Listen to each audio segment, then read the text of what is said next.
Nikki. So I love starting with a fun fact. And this fun fact is your background is designed by you. This lovely artwork back here is an original. I love that. That's fantastic. So how did you make it? What did you do? What was the experience that happened? I don't know if there was an experience. It was more like, oh, I like this color. And I can't just have this one block of color, so I got to add some stuff on here, and just went for it. And was like, it's good enough. Did you do it by yourself, or were you with somebody else? Just at home, alone. That sounds really bored, and that you're sounds sad. Fun. It wasn't sad, but drinking wine, listening to music, doing something artistic. I've tried watercolor too. It's just fun and different. Gets my head out of, thinking about business or whatever I'm thinking about. Yeah. Is that your one and only piece of art that you've made, or have you made other pieces? I've made other pieces. This is the only one that's hanging right now. I have a few that are like Christmas themed that come out only during the holidays. So. Oh, very nice. Yes. All right. We have a budding artist in front of us. Yes, are you selling it? How much are you selling it for? $5. Anybody wants it? $5. $2 for free. If you want this, I will ship it to you. See, and I wouldn't have learned that if I hadn't asked you about the background. How fantastic is that? That's true. Oh, that's fantastic. Okay. So, well, that was fun. That was a fun fact. Now, we're talking about bullying today, which is not really a fun topic, but it's necessary. And it's been popping off for us and some of our clients in a very real way. And so here's some facts that I found, and you can speak to these. I'm sure some of this data is older. It's from 2019. That roughly 95% of employees have been bullied in the workplace out of like roughly 3,000 surveyed. And that's on the rise. And over half of those, and this is a monster survey, by the way, from Forbes, over half of those, they were bullied by a boss or manager. And that's what's popping off for us, right? That when we're talking to individuals, they're feeling bullied by their manager, and then their manager is responsible for their performance. They feel like they're not able to speak up or say something. And so is this increasing, Nikki? Are you seeing this is becoming more and more of a problem, or is it just we're more aware of it? I think a little bit of both. I think the awareness factor is huge. We've seen different, articles around bullying, harassment, discrimination. And if we're looking at just abusive conduct in the workplace, all of those things kind of fit under that same umbrella. And I think there is an awareness to it, so people can now identify, oh, this is bullying, or I shouldn't have to be treated this way in the workplace. And now I know that. But I also think that we are seeing an increase as well. And I think that has a lot to do with where we've been over the last year and a half, things that have transpired over the last year and a half, being stuck in our homes. And when we look at bullying, I think oftentimes we think we have to be kind of in person with that individual to receive bullying. And actually what we saw through the pandemic is that's not the case. A bully is a bully. They will find ways to bully you. They will bully you through email, through your communication, like your Slack or Teams or whatever you're using to communicate. They'll even maybe find you on social media and then start bullying you there as well, or harassing you, or whatever that looks like. So we did see through the pandemic this rise of, we're not in person, so how could you bully somebody if they're not physically with you? But then we saw plenty of cases where they were still receiving bullying, even though they weren't physically together in the same location. Well, and I was reading about the email, and just there's subtleties that there's different subtleties, tone, language, and then so there are people there's more of an awareness around, oh, this is what this looks like. So do you have a couple of good examples that you're seeing with folks? Examples of bullying, those are harder almost to pinpoint. Simply because I think, especially when we're looking at communication, there is the transcription or the translation of that email, of the text message, of the message that we've seen. Some of the things that we've seen are bullying in the concept of bullying on a characteristic, something that, or a specific topic. So more like images being sent that are inappropriate. For example, we had a team where they were sending photos of individuals with guns, and that you might think, oh, well, how could that kind of relate to bullying? But in this case, individuals who had mental health backgrounds or who had people in their family and their friends who had committed suicide, this was impacting them. And so if we aren't stepping in and correcting that, and that becomes communication that we're sending over time, then that could be bullying, because now we are making somebody feel uncomfortable in the workplace. Right. We are singling out people because they're speaking up because something offended them. And that can be the kind of the way that bullying integrates into the workplace. So I don't think I have an example that I'm like, this is bullying, because it can show up in so many different ways.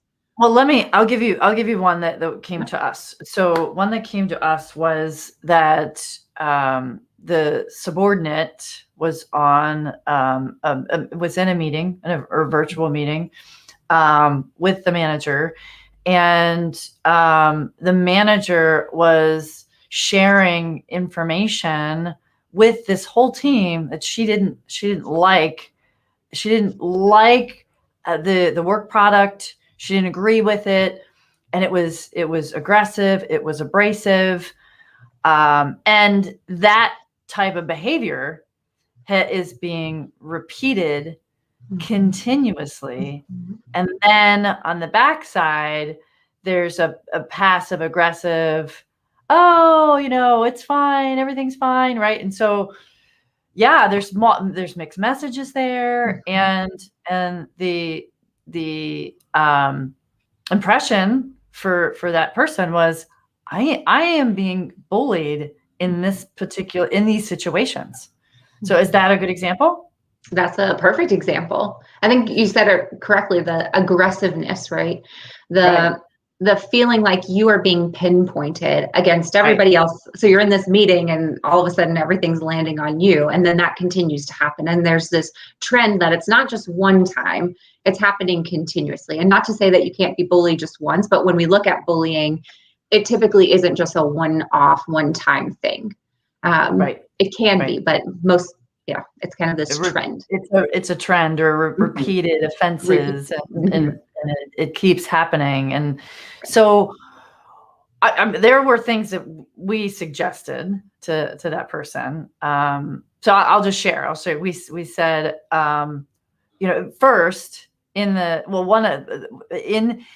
conversation with all of these people present, you could lean in and ask, why do you feel that way? So that was one. So we actually gave three tools, and I'd love your thoughts on adding to that or course correcting it. But one was, why do you feel that way? So being open and asking for feedback in that open dialogue. Another one was, can we take this offline? Let's have this conversation, not in this forum. And then the third one, which was really interesting, was invite others to the discussion, since does anybody else feel this way? And so then our intention was to create an awareness around this, so that we're not turning a blind eye to what's being said. And then you're essentially putting somebody on notice that, hey, I hear what you said. I'm not necessarily on board with it, but I'm going to see if I can get more information. So would you correct any of that, or would you add anything to that? I mean, what are your thoughts on that, Nikki? No, I think all of those are excellent. I think the only one that I would add is actually, and you kind of alluded to it, is does anybody else here in the room have anything else that they want to share? And I would say when we're thinking about bullying, and again, that trend, so we can almost anticipate that in the next meeting. So if we don't address it at this meeting, let's say we just identify, ooh, that made me feel really cringy, or like now I'm really angry and I don't know exactly why. So maybe I haven't even identified that it's bullying, but I know that it's inappropriate and I'm not sure what to do. A step that you can take is to find a colleague that can actually speak up on behalf of you, because not all of us can in the moment like think about, especially if we're on the receiving end of that. We oftentimes will be paralyzed with fear, with not knowing what to say, not remembering what words we're supposed to say in that moment. So oftentimes we give the suggestion and then you stutter over it, or you might trip over your own words. You're like, oh, and then it goes sideways, right? Like, exactly. You're like, oh, yeah, exactly. So it can actually, and it just depends on your workplace and who you work with, but finding a colleague that might be able to navigate that for you. Somebody that you know, like, and trust. Right. They don't have as much skin in the game. They're not going to, they're not the ones that are being attacked. They can have, maybe their heart rate is a little bit lower. So they can have something ready to go to say, hey, step in and be like, actually, I thought that the way that they presented this material or the objectives that they reached at the end of this particular project were on point. So here's my perspective. And so just interjecting a positive light onto this person during that meeting can be so impactful for not only the individual that's on the receiving end of the bullying, but anybody else that's in the meeting. That can be sometimes a light bulb moment to be like, oh, maybe next time when, this manager or this person is giving feedback that's not very nice and it's in this open forum setting, I can speak up for my colleague. So it's an opportunity to just bring in some assistance, some help, and it can be very impactful for an entire team. I love that idea. I mean, it's creating advocacy, right? You're building your team or your folks that believe in what you're doing and that can help you come to the table, especially if you're frozen, because you're right. I mean, not everybody is willing to speak up or has the courage to say, why do you feel that way? Or what does anybody else feel that way? But some Joe or Sally might actually be able to act as your advocate in that way. That's awesome. Absolutely. Nikki, at what point do you bring in HR? Because that's a loaded question, right? I mean, there are people that once I go to HR, and I've been in this place. I'm like, if you go to HR, then it's like opening up Pandora's box. And you don't want to do it too soon because you don't want to be, seen as the sky is falling, right? Where's the line on that? What's your advice to somebody in that regard? So I'll back up just a little bit and say that not every HR department is built the same. So I want to just give the disclaimer that I know that there are organizations where HR is not an option, or it doesn't feel like it's an option. But I'm going to answer this as if we have an HR department that we love and we know they're going to support us and help us through this. So that's how I'm going to answer it. So I'm going to put that disclaimer. Got it. Right. Not all HR departments are created equal is the point there. Exactly. But let's say we've got this HR department. They've helped us in the past. We feel comfortable going to them. This is the happy path, right? This is the happy. This is like, yes. Right. Okay. It's a golden brick road is laid in front of you, Okay, awesome. I love that. So, I think this really depends on you as an individual and whether or not you feel like you can navigate the situation. If you don't think that you can, that's the perfect time to go to HR. Now, when we go to HR, it doesn't mean that all of a sudden they're going to put on like their Sherlock Holmes cap and they're going to start doing an investigation and looking into something. Sometimes HR can be just a good place to say, this thing's happening. I don't know how to navigate it. I don't know what I should do. Do you have any resources or anything that can help me kind of coach me through what to do and how to navigate? So it may not be getting them involved. It may just be can you help me figure out how to show up a little differently or make adjustments so that I can handle this myself, is I think what you're getting at. Absolutely. And then we Okay. can look at, it doesn't necessarily have to be HR that we go to. Maybe it's another manager or a Mm-hmm. mentor, another Nice. person in our organization that can just help navigate the situation. Now, we could get to the point where things have escalated. We Mm-hmm. really don't know how to handle it. This oftentimes, I think, is when we're getting bullied by a group. It can be harder Mm-hmm. to navigate those situations because it's not just one person now that we are having to deal with. It might be multiple people, multiple interactions that we're not sure what to do. That's a perfect time to loop HR in and then maybe actually open up an investigation so that they can look into, okay, is this a department issue?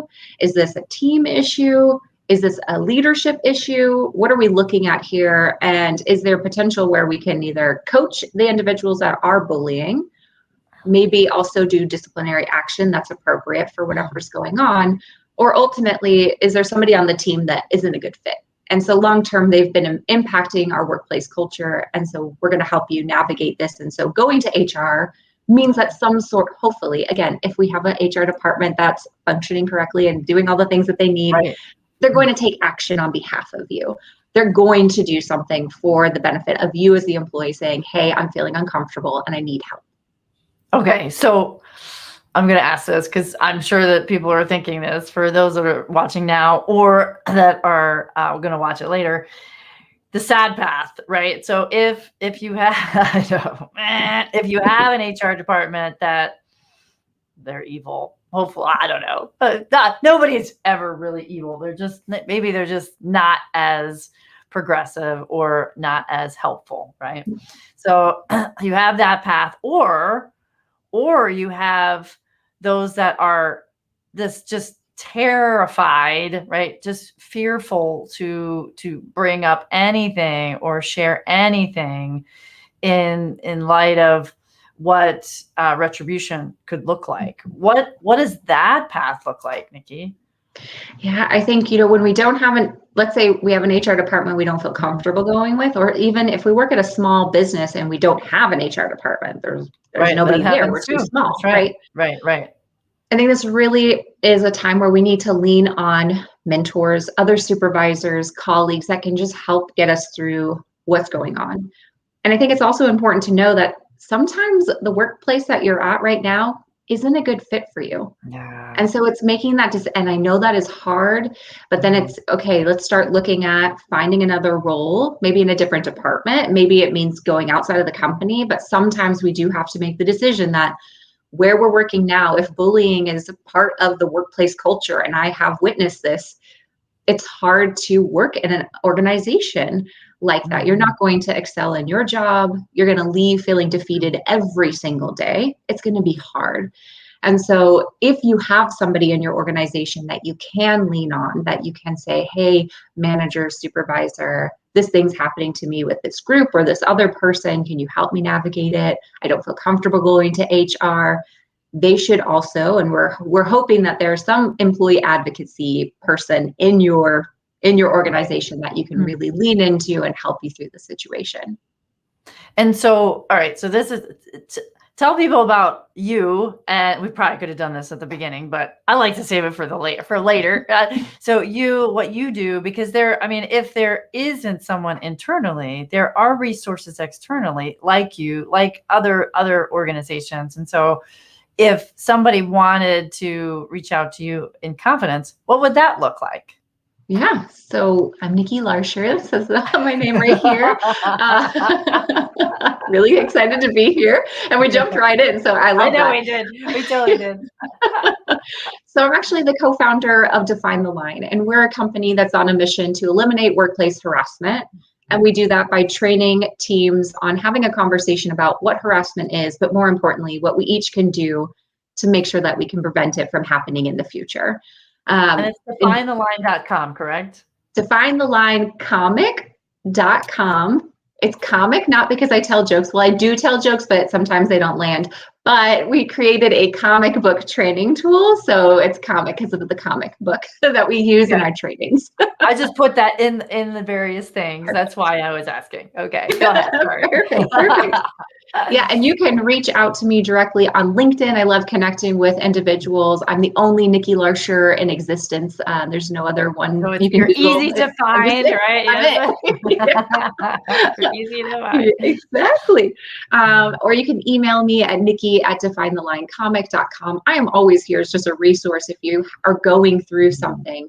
And then just to do a shout out to another great organization that we support at Define the Line is Empower Work, empowerwork.org. They have a text service and they have counselors on the other line. So if you are experiencing bullying, you can text them and say, hey, this thing's happening. I'm not really sure what to do. And they have counselors on the other side that are going to text you back and kind of coach you through the moment. So if you don't have anybody in your organization or you just want to find somebody else to help kind of navigate, they do things like if you're experiencing harassment, bullying, discrimination, if you want to ask for a salary and a salary increase and you're not sure how, their counselors are all there to support you. Yeah, it's a great organization. Absolutely love the work that they're doing too. That is a great organization. I'll have to check that out Yeah. too. So what about when someone is fearful, Nikki? What does that look like? How I mean, is it really reaching out and gaining assistance that is it back to the advocacy? I think so. I think oftentimes I always talk about there's like these two types of people, and there's not just two, but I like to put them in two different categories. Gross generalization. Right. We have people that are very direct. They are direct in everything that they do. They, to Michelle, the examples you gave and like how to navigate it, I was like, yes, I could actually see you, Michelle, going in there and being like, actually, tell me more about like how I didn't do X, Y, and Z, or, kind of being very direct. And then there's the other category of undirect. And that's where I fall into, where I'm not a direct person for myself, but I am oftentimes direct for other people. So I think when we're in those fearful moments, it's activating other people and saying, hey, can you help me? Can you help me in this situation? Because even if they're not a direct person, if somebody were to come, if Michelle, if you were like, Nikki, I'm going through this thing at the next meeting, can you just say something? And you're like, you just kind of give me like, I just need you to step in. I get to put on my superhero cape. I get to be Wonder Woman for Wonder Woman. Exactly. But I get to step in and do that for you. And that's easier. And we've seen that with the research we're doing at Define the Line, that people can speak up for others so much more. They feel so much more confident doing that than for themselves. So that's why I always talk about leaning into your colleagues and your peers to help you navigate those if you're stuck in that fear. We also talk about shame when we don't speak up and we know we should have said something. So we actually have a blog post that's all about kind of navigating the emotions that come up when we're with Brene Brown's shame monster. Yeah, right. She talks about shame all the time, but when we get kind of stuck in that because we're dealing with this and we haven't spoken up, how do we navigate through that so that the next time we can, and we can kind of let go of that shame so that the next time that something happens, we're able to do that for ourselves or for others. That's awesome. So, I mean, if we summarize the steps, I mean, it is identifying, having awareness that this could actually fall into the bullying camp, right? That's probably the first step. And then the second step is to determine if you need the advocacy or not, right? So, because if you're one of those that are not as direct, you might want support. So asking for help and saying, hey, Joe, Sally, could you help me by speaking up if and when this happens again, right? Because it's generally not going to be in the moment it's not the first time. It's generally the second or third time where you're going to start, this is now a pattern. And so you might reach out for advocacy, or you might feel, if it's like me, I might be more direct and ask those questions that we posed earlier. And then if that doesn't get you anywhere, then you go up the next leg, which is asking for support from HR. And if that potentially doesn't go anywhere, then you can go externally. So would those be the steps? Are we missing any? Absolutely. And I just want to make a point on the kind of that last step of getting external help. When bullying is tied to a characteristic that is covered under the Equal Employment Opportunity Commission, so the EEOC, so things like your race, your gender identity or gender expression, sexual orientation, your age if you're over 40, veteran status, there's a long list of reasons and characteristics of who we are. And if the bullying is tied to that, then we can always go to the EEOC, and that's on a federal basis. So if you're working in the United States, that's an entity that can help you. And then different states are now just coming out with new legislation on protecting abusive conduct is usually what they call it, but it kind of includes bullying in that, but it's going to be very state specific on where you're working. So those are some external opportunities to even find outside of the company help that can do an investigation and go through the legal process for you. Awesome. And EEOC, is it EEOC.org? Is it that simple? EEOC.gov. EEOC. Oh, yeah, I should have known that. Well, okay. Any final suggestions or things that you want people to be aware of? And we covered a lot of good stuff today. We did. Awesome. I think the only thing that I would add is we don't really have a definition for bullying. You can look it up in the dictionary. There's a definition there. But what I mean is there's not a definition for bullying when it comes to legislation as far as what protects you as an employee. So I think the biggest thing to understand is that bullying is hard to identify when it's happening to you. But any time that you feel uncomfortable or any time that you feel that something is inappropriate, it is. That's it. It is. You get to determine that definition and where your line is when somebody crosses it. So if you need help navigating situations, I don't want anybody to get stuck on what's the definition or does it count? Sure. And I do air quotes of count as bullying or harassment, discrimination, etc. If it's making you uncomfortable, then we should make sure that that doesn't happen in the future. Right. Awesome. Thank you.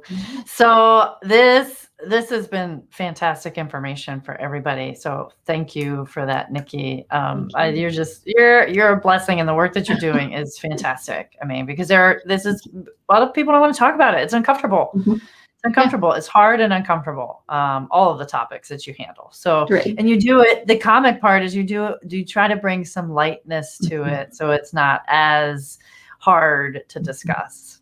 Absolutely. So thank you for that. Thank you. Thank you for having me. I feel so honored to speak on this topic. And Michelle, you are such a light of inspiration for me. So thank you for inviting me. And this conversation was phenomenal. So thank you. Yeah, of course. And I will send you the YouTube so you have that so you can repurpose any of it. So I'll send that. And you have a fantastic day, my dear. Thank you. You too.